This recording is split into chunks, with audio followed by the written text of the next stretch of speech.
Hello, Days of Our Lives fans. This is for Wednesday, May the 21st. Please like, subscribe, and share. Johnny and Chanel are getting jiggy. Well, not getting jiggy. Getting back together. They're helping Paulina pack up because they're moving to a bigger place. They get ready to get jiggy, and Paulina walks in. They weren't expecting anyone to come in. And it is good to see Johnny somewhat normal. She asks them for $1. Johnny gives her $1, and she says, "Here you go. You've just purchased this." So she gave them this penthouse or apartment or whatever it is. She just sold it to them for $1.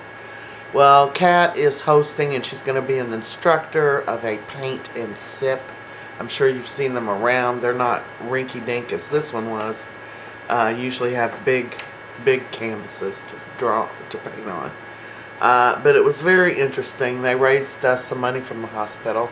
Stephanie's helping her with it, and Chad's the first one to come in. They've had a few cancellations.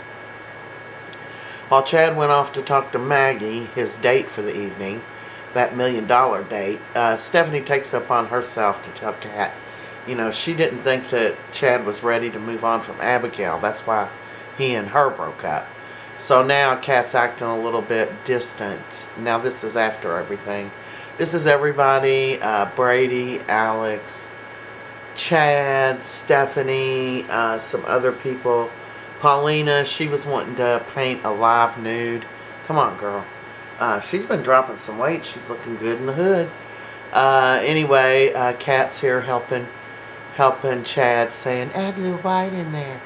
I don't know what they're going to do when he goes off the show. I just love them as a couple. Alex, before he went to the painting thing, he was visiting Philip in the hospital, saying, "Come on, brother, wake up," just figuratively. And Brady came in, and Alex is like, "They're thinking that Xander did it. Do you think he's capable of such a thing?" And then Brady has that flashback of when Xander threatened to beat him with the baseball bat. Yeah, he said, "Yeah, I think he's got it."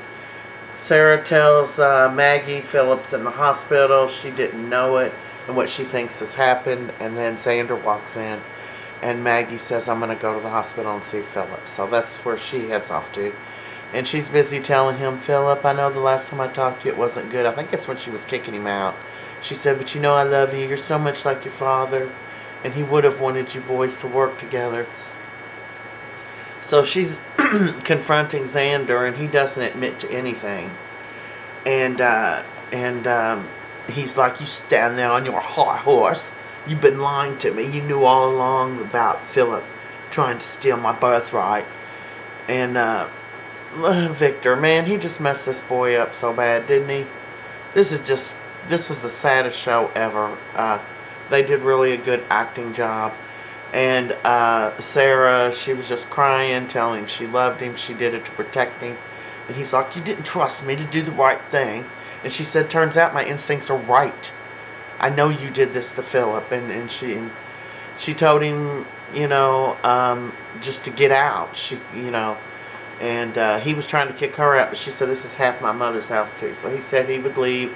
He was going to take Victoria, and she said, "Over my dead body." Maggie comes in. Sarah is just hysterical, and she's crying. And, oh, man, she just had me all worked up. I was crying. It was just so heartbreaking. It makes you just want to shake Xander and say, "Dude, why couldn't you just get over it?" Maggie's there to comfort her. Meanwhile, Xander's up, got his bags, and he's saying goodbye to Victoria and telling her how much he loves her. And he turns around to leave, and Sarah's standing there. She said, "I'm sorry I came to this, and I will always love you." And he said, "Take good care of our daughter. She's all that matters to me anymore."